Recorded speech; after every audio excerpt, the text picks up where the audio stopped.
today will be a presentation by the management team, followed by a question and answer session. So without further ado, I would now like to pass the line to Mr. Michał Nowakowski, the Joint Chief Executive Officer. Please go ahead, sir. Good afternoon. Hello. My name is Michał Nowakowski. I'm the Joint CEO of CD Projekt, and I will be hosting today's conference dedicated to CD Projekt Group's financial results for 2025.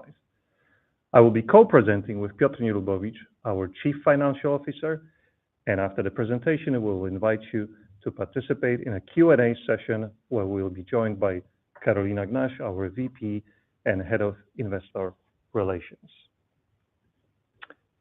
Starting off, I would like to briefly comment on an important event that took place at the end of 2025, namely the sale of GOG, the digital distribution segment of the CD Projekt Group.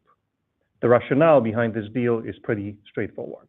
We want to focus entirely on game development and expansion of our franchises.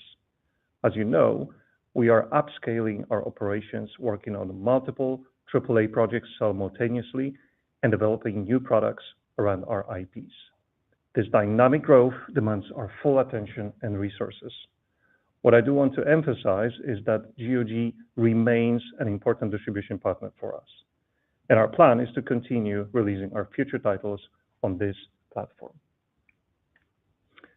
Speaking of our games, moving to that subject, the 10th anniversary of The Witcher 3 release, we announced that the game has already sold over 60 million copies. If we include the first two installments of The Witcher trilogy, we arrive at a pretty nice figure of over 85 million copies sold worldwide. That is a stunning achievement.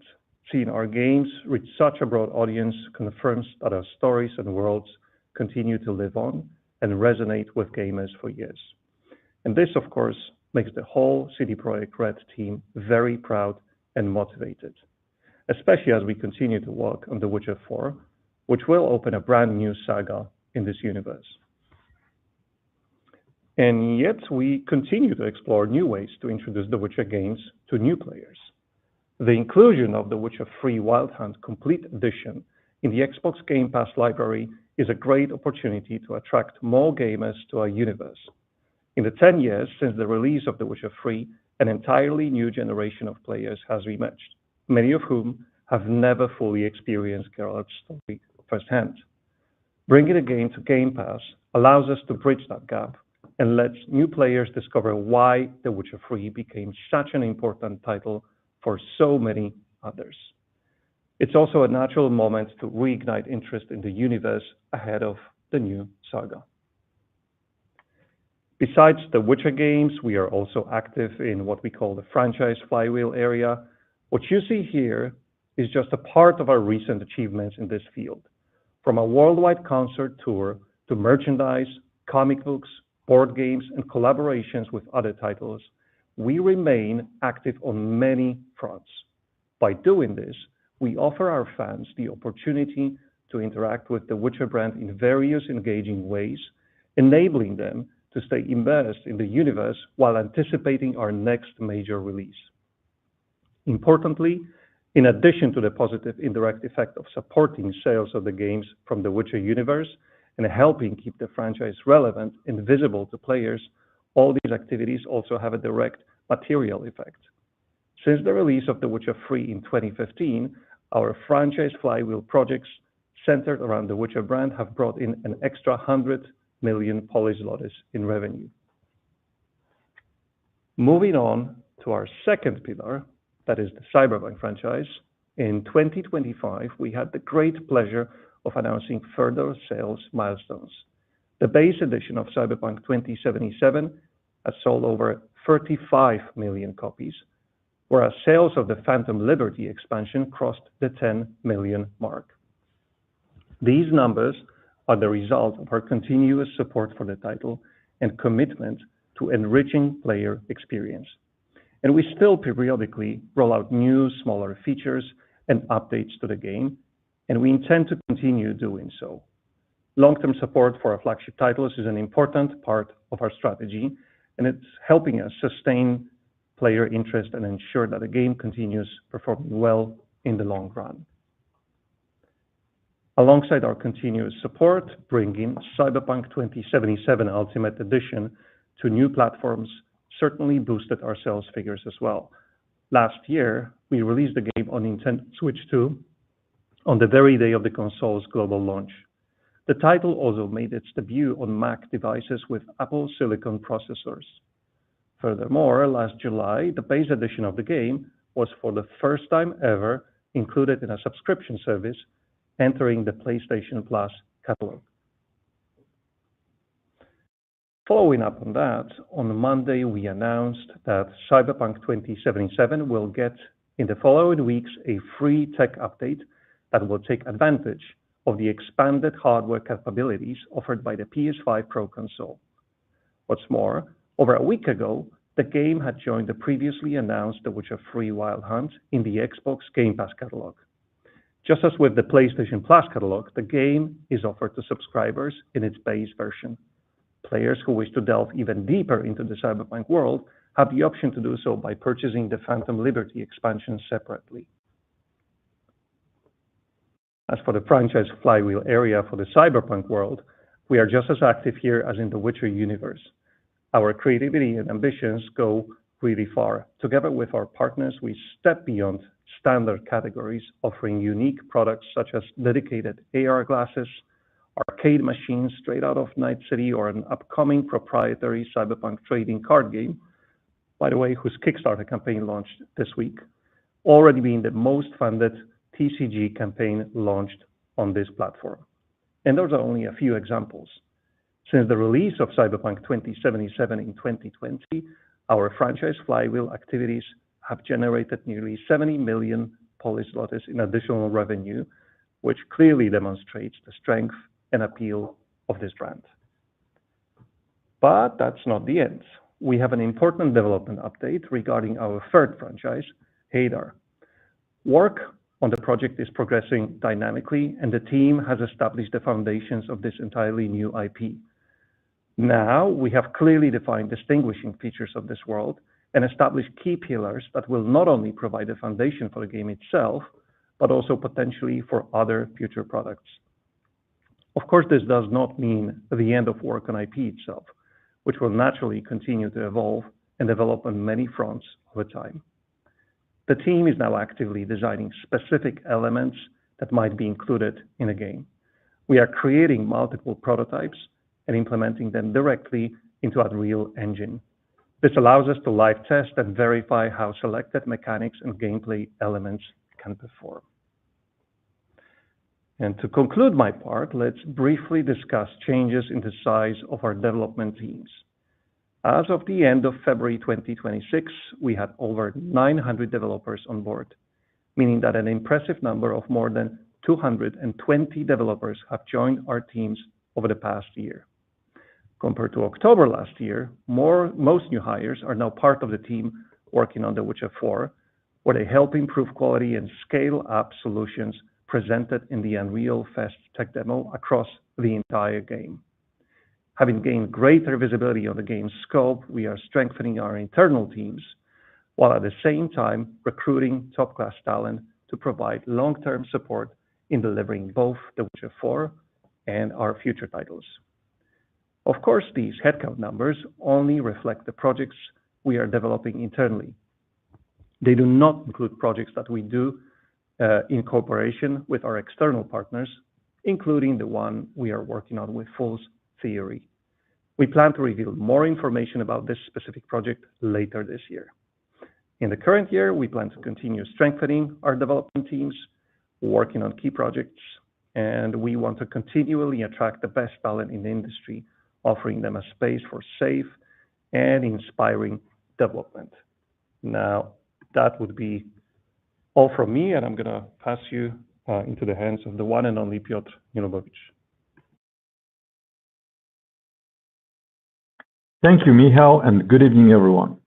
Let's start the presentation of our 2025 financials with the consolidated profit and loss account on slide 13.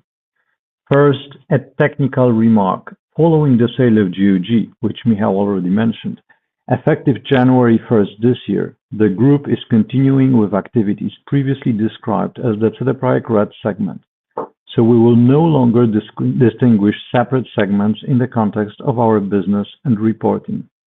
Accordingly, the GOG segment has been excluded from the consolidated P&L and, in accordance with IFRS, is presented as discontinued operations. Thus, the group's figures for 2024 and 2025, down as far as the net profit from continuing operations line, do not include GOG and present CD Projekt Red exclusively. And now, after this technical introduction, we can move on to numbers. Our CD Projekt Red sales revenue for 2025 reached 867 million zloty, a 9% increase year-on-year. The main revenue drivers were sales of our own products, especially the Cyberpunk franchise, which performed 12% better than in 2024. Cyberpunk 2077 and Phantom Liberty's long-term performance is visible on the next slide. In 2025, we recorded solid sales, bolstered by two major events. As mentioned by Michał, the first was the June release of the game's Ultimate Edition on Nintendo Switch 2.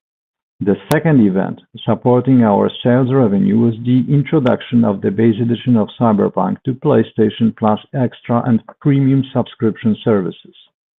At the same time, visible on the next page, revenues from The Witcher 3 remained strong, though they were lower than the year before, when we booked significant revenue from making The Witcher 3 available on PlayStation Plus. Coming back to our P&L, the Cyberpunk launch on Nintendo Switch 2 also visibly impacted our sales of goods and materials line, where the 5 times year-on-year increase was driven primarily by sales of physical cartridges for the Nintendo console. Cost of products and services sold was reduced by half in 2025, mainly for two reasons. First, the application of a declining amortization model, and second, the extension of the amortization scheme based on a re-estimation of the useful lives of our assets, which took place at the end of 2024. The cost of goods for resale and materials sold grew in line with the increased sales in this category and related to the Cyberpunk physical cartridges for Nintendo Switch 2. Moving to operating costs. Our selling expenses grew by 27 million zloty, reaching 119 million. The largest share and growth were attributable to promotion and servicing costs dedicated to Cyberpunk 2077, especially on the new platforms. When it comes to administrative expenses, they were slightly lower than in 2024.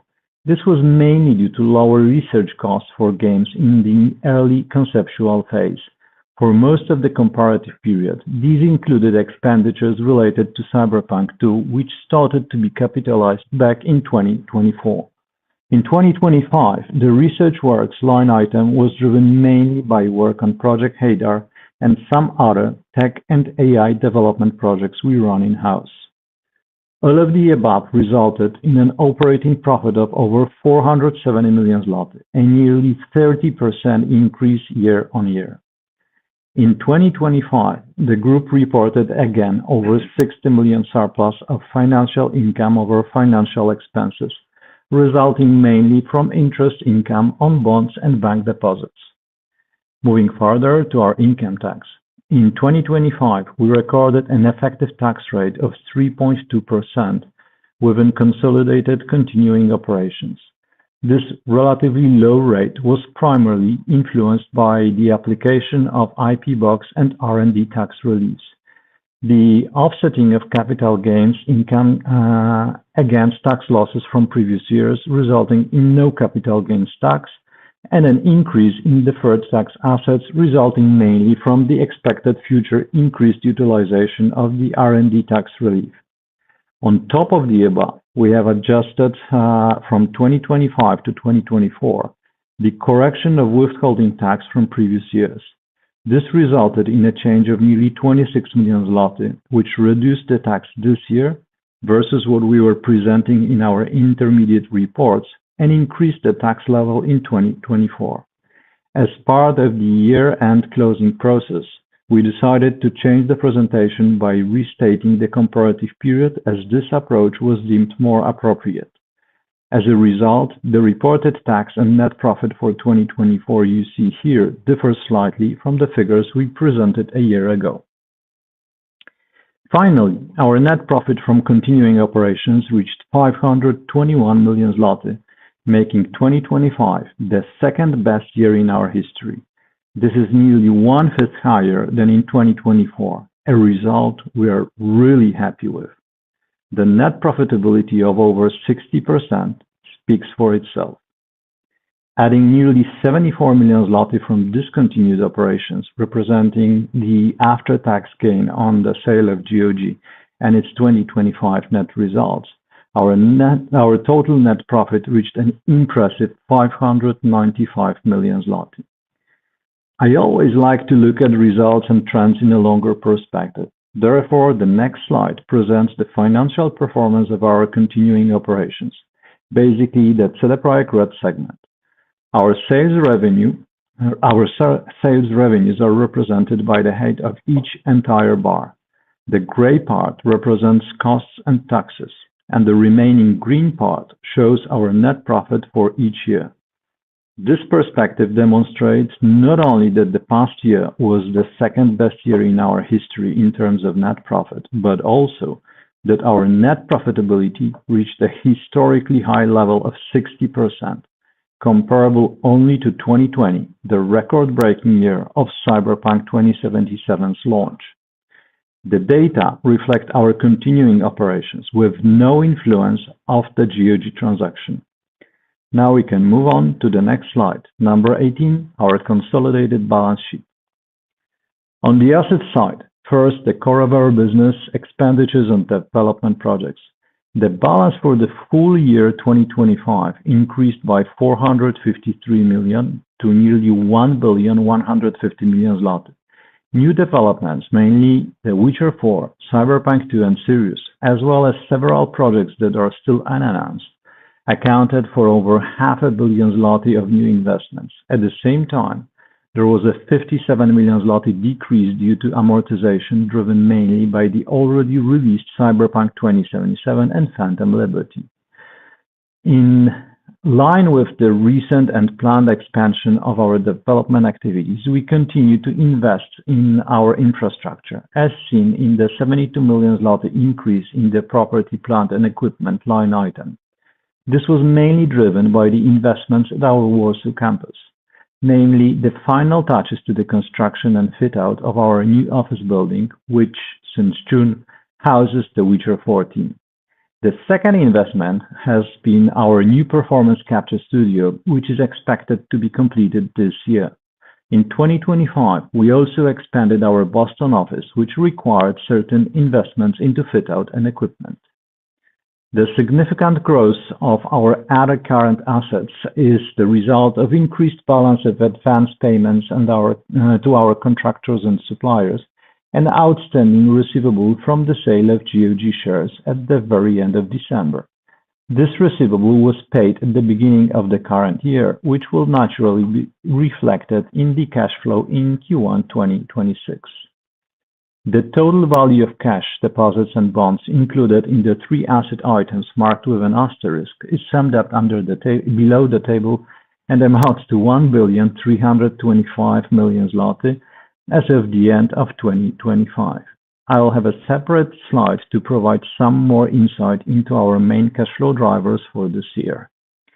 Moving forward to equity and liabilities, slide 19. The most noticeable change here is the increase in our equity, driven by the strong financial performance of 2025 and the recognition of costs related to incentive programs, which together significantly offset the reduction in equity resulting from the 2024 dividend payout. Anticipating your possible next question, the board has not yet made a decision regarding the recommendation for the allocation of 2025 profits. When it comes to liabilities, the decrease is mainly due to the absence of GOG's trade liabilities at the end of 2025, as they were part of this line item at the end of the corresponding period. Now, please move on to the next slide, number 20, Cellebrite Rad's expenditures on research works, development, and cost of product maintenance, presented here on a quarterly basis for 2025 and the comparative period. The bars speak for themselves. Our production capacity is gaining more and more momentum. Investments in our projects, some public, some unannounced, are constantly growing. The majority of what we present here in green relates to capitalized projects, which reflects their stage of advancement as well as our confidence in their future economic potential. And finally, our main aggregated cash flow drivers on slide 21. Cash-wise, the 521 million zloty book net profit from continuing operations was supported by 112 million zloty in amortization, depreciation, and non-cash costs of our share-based incentive programs. At the same time, 125 million zloty was spent on the acquisition of tangible and intangible assets, as discussed on the balance sheet slide. Our typical cash flow working capital corrections largely offset each other. Summing it all up, we generated an estimated positive cash flow of 512 million zloty from our ongoing business. This figure is almost equal to our spendings on development projects for the full year, which amounted 513 million zloty. We can therefore say that our current cash flows allowed us to fund nearly 100% of our development expenditures in 2025. On top of that, at the beginning of July last year, we shared with our shareholders a nearly 100 million zloty dividend, which was later followed by a 22 million zloty share buyback. And the last position here reflects the cash at GOG. Before the transaction, we received a 44 million zloty dividend from GOG. Following that, on the transaction day, GOG had 23 million zloty on its bank accounts, and we sold the company with that cash balance. Therefore, both the company and its cash left the group, and we have reflected that in the calculation. All in all, our financial reserves held in cash, bank deposits, and bonds decreased by 147 million zloty over the reporting period, which was by far the year of the most intensive investment in development projects in our history. Our financial reserves stood at a solid 1,325 million zloty at the end of 2025. Moving on, as we are concluding another year, I would like to show you where we currently stand in terms of achieving the goals of our share-based incentive programs, especially the first stage, which concludes at the end of the current year. Please move to slide 22. The earnings condition for 2023 to 2026 was set at 2 billion zloty in cumulative net profit from continuing operations. After 3 out of 4 years, we are at 74% of the goal. 527 million zlotys still remains to be earned this year to reach the target. As always, I'd like to emphasize we still see it as a very ambitious goal. We continue to believe that with strong back catalog sales performance this year and the new content we are planning to release, we have a fair chance of reaching it. That concludes my part of the presentation. We can now move on to the Q&A session. Thank you. Thank you very much for the presentation. We are now opening the floor for questions. If you are connected via the phone and you would like to ask a voice question, please press star 2 on your phone keypad and wait for your name to be prompted. If you are connected via the web, you can also request to ask a voice question or send your question as a text. Okay, our first voice question comes from Nick Dempsey from Barclays. Nick, please go ahead. Your line is now open. Good evening, guys. So the first one, just sort of based on the current trajectory of hiring and your further plans for that as we get closer to the launch of The Witcher 4, would you expect the cash expenditure on development projects to step up notably in 2026 versus the 513 that you reported in 2025? Second question, in terms of what the project that Fool's Theory is working on, if that is going to contribute to your revenues this year, when would we need to first hear about it? In other words, what is the gap between it being launched and it being first mentioned to the world what they're working on? And the last question, in terms of hitting the 2 billion from incentive programs, I guess the Game Pass inclusions will be one help. Fool's Theory maybe another. Could there be anything else that will be helping to fill up that 26% that's remaining?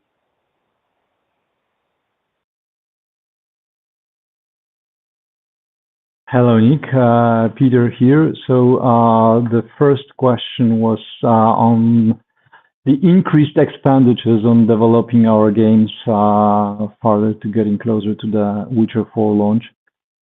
So the general answer is yes. As it was presented during my presentation over the last 2 years, we were stably growing the expenditures on research and development of our games. As we also guided some time ago, we plan to increase the total developers headcount of the company. So this will naturally translate into higher expenditures over time. You asked whether the step up will be noticeable. This is obviously somehow subjective, but we are not planning to do something unexpected or going out of the trends that's historically applied for the company. In terms of the project from Fool's Theory, as it was said, we will come back with more news later this year. For now, we have nothing to share. We're not sharing anything yet. Having said that, and already moving to the third question, as far as the incentive program goal is mentioned, in order to reach it, we need good sales of the existing back catalog, we need new products to launch successfully, and we need continuation of the great monetization of our franchise flywheel and all of the supporting products. And with all that run successfully, we believe we can help for reaching the goal. But as I said, it's ambitious and nothing's guaranteed. Thank you. Okay. Thank you. Thank you very much. Our next voice question comes from Piotr Poniatowski from mBank. Please go ahead. Your line is now open. Hi, guys. Congratulations on the financial results. If we can go one by one, because I got a set of questions, and probably the first ones are for Michał, I think. So first of all, could you share your take from GDC? What were the main topics there? Okay, you want to go, sorry, hi, Piotr. You want to go one by one like that? I thought you were going to list all of them first, and then we're going to go. But that's probably easier, actually. Take from GDC. Well, we had a bunch of actually business meetings, which are kind of confidential, so I cannot share. But if you're asking more of what was, the main word on the streets, then obviously, the main subject in the industry continues to be AI. Of course, this is the thing that everybody has been talking about a little bit on consolidation sides, as we've seen quite big moves, quite big acquisitions happening last year. Of course, EA and so on. But I'd say like on the street level, big, small developers, everybody's been talking about AI, where it's going to take us, what's the future ahead, and so on. So this was definitely the main thing. All right. Like a follow-up, what's your opinion on the direction the market might take, given the, let's say, leadership change at Microsoft Gaming? Would it be more AI in the development of games, or? Can I ask again? That was a question about the change of leadership at Microsoft specifically. Yeah. Okay. So it's very hard to say. I mean, I had a chance to, both say goodbye to Phil and meet Asha Sharma while there. And but it was literally, she's very fresh in the role. She's just taking the reins of the Xbox division and figuring out what's what and so on. So she's a super smart person, and Phil has been very welcoming her. The team has been very welcoming to her. She took the time to meet, I think, a lot of people from the industry, which is always a good sign. But it's not that stage yet where they share thoughts, as in is there going to be more AI, less AI, or any specific moves? I think what we all heard from her and also from Phil, who is sort of stepping down, is that they do want to go behind the Xbox brand a lot, and this was the main take from that meeting. But nothing really really deeper than that just yet. I'm sure we're going to hear more in the future. All right, thanks. And could you comment anything on your meeting with Kojima? Are you cooking anything with him? We didn't meet Kojima at GDC, but I'm understanding you're referring to November, last year's meeting. Well, if we were cooking anything, of course, as is typically the case, conferences are not the place to confirm that at all. But to be frank, our relation with Kojima goes way back. He visited us in the past. When we're in Japan, we like to pay him a visit. We did collaborations, like an Easter egg in CDPR. So I'm specifically toning down the expectations here because this is more the direction of our relations with Kojima so far. We admire him. He's a great creator. I think he likes us as well. But that's about that. Okay, thanks. I had to ask. And some questions regarding your, let's say, projects you have announced, but we don't know what's going on there. And maybe with live action project, are you already capitalizing costs of it, or what's the stage of it?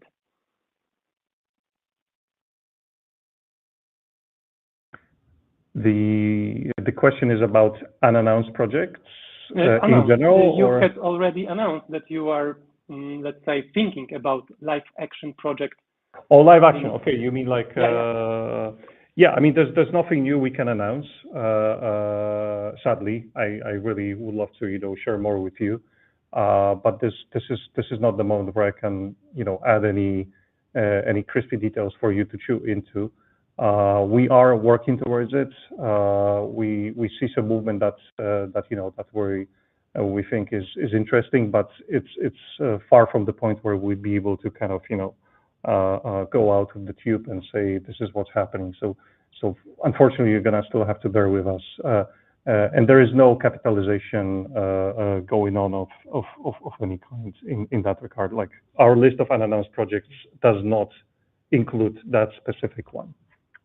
Okay, and does it include a mobile project made with Scopely or also not? So the Scopely... I can take this one, unless Michał, you want. So Scopely does the job on their side, and we're obviously not capitalizing works done by a third party who is running the job and who will be finally publishing the game. All right, and can we expect it to happen this year, the release, or you don't want to share anything yet? I mean, we don't have anything specific when it comes to dates, to be sure, but I would really rather assume this is something for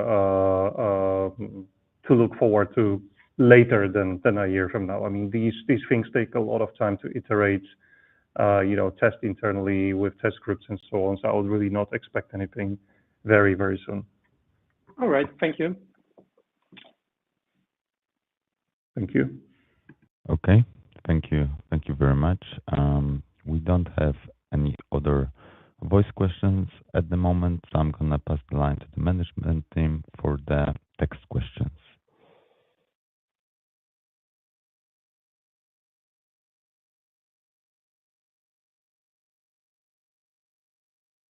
Okay, so the first question is from Krzysztof Koch from Erste. What does the quality control process look like for projects developed by external studios such as Fool's Theory? Are you satisfied with the cooperation with the studio?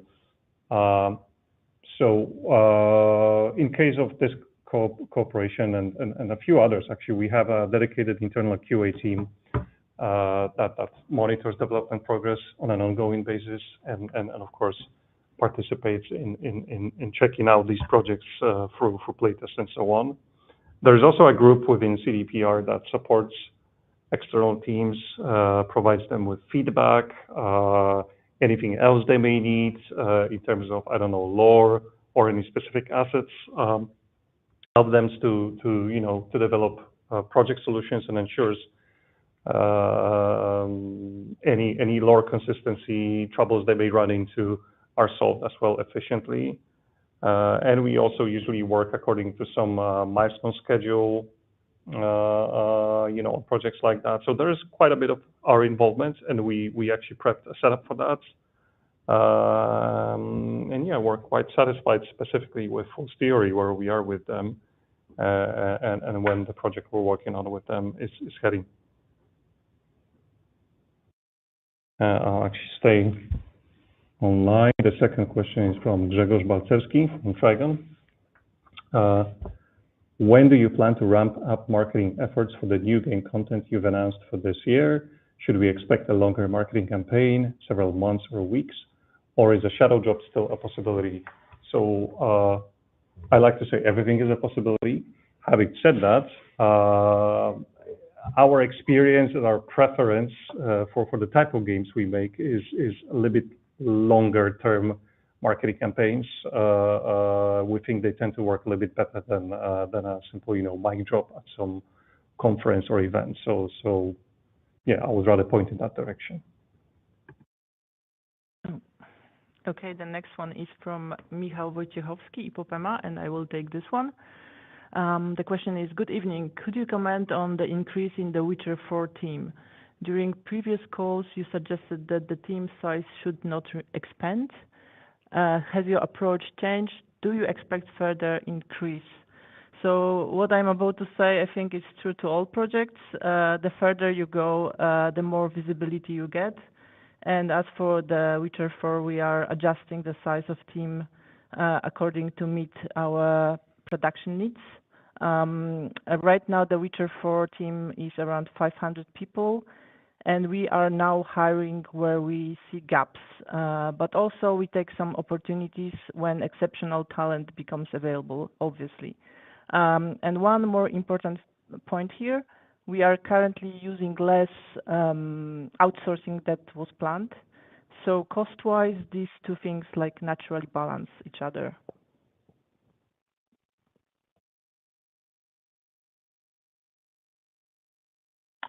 The next question comes from Nicolas Langelet, BNP Paribas. Can you update on the number of unannounced projects you have and how many might release in 2026? So in general, we probably have a wider number of unannounced projects, but those ones in the more advanced stage, so those ones that are being capitalized, as of December 31st, 2025, so in the books we discussed under the expenditures on development projects in progress, we actually had 4 such projects unannounced, already capitalized, out of which 1 was non-gaming and 3 were gaming projects.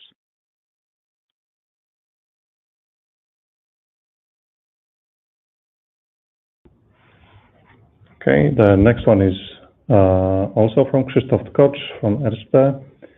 And the question is the technological update for Cyberpunk 2077 being developed by Virtuos? So I'm assuming this is about the PS5 Pro update we discussed in the conference. So the answer is no. This is developed with a different partner. Well, actually, the answer is we're partly developing it in-house in collaboration with the external partner. Specifically, this is Geeksoft from Hungary. So another question from Nicolas, BNP Paribas. Do you need more than one unannounced project to match the 2023-2026 management incentive program? So unfortunately, I cannot comment on that, as probably there is no good answer that could be definitive and sure. Another one, also from Nicola. Game capex reached 153 million zloty in Q4 25 and 513 for the financial year 25. How should we think about the evolution of development spend and headcount in 2026? So I partially already covered that, although we are not guiding precisely or we are not guiding the future, but the natural law of development is that the closer you get to launch and the more advanced the projects are, usually the team also grows. Right now we're running multiple projects, some at an earlier phase, some more advanced, but in general, the investments that we will be making into them will most probably naturally grow. Okay, the next one is from Grzegorz Balcerski from Trigon. Why did you decide to make The Witcher 3 Wild Hunt Complete Edition available on Xbox Game Pass? Typically, in such partnerships, you've made the base game available hoping to boost DLC sales. Could this be related to the planned new content for existing games? I like that question. It's very detailed. But the truth is, the game has been out there for almost 11 years. 11 will be, I think, May this year. We've been selling for most of that time GOTY version with the one with 2 expansions, as you noted, for many years as well. And I think we just came to that moment in the life cycle of the game where this was more attractive from the new player's perspective. And as we mentioned, we want to kind of bridge that generational gap perspective. This is more attractive offering. To allow them to familiarize themselves with with the Witcher adventures before the upcoming release of The Witcher 4.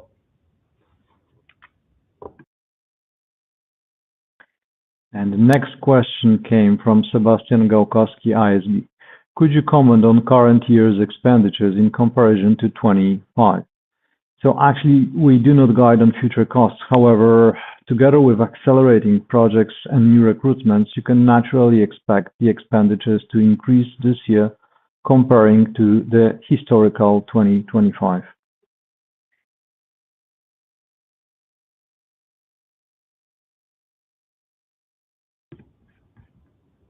Okay, since we see no further questions, I think that's going to be it for today. We really appreciate your attendance, and should any questions arise after this call, any afterthoughts, any additional inquiries, please direct them to our magnificent investor relations team.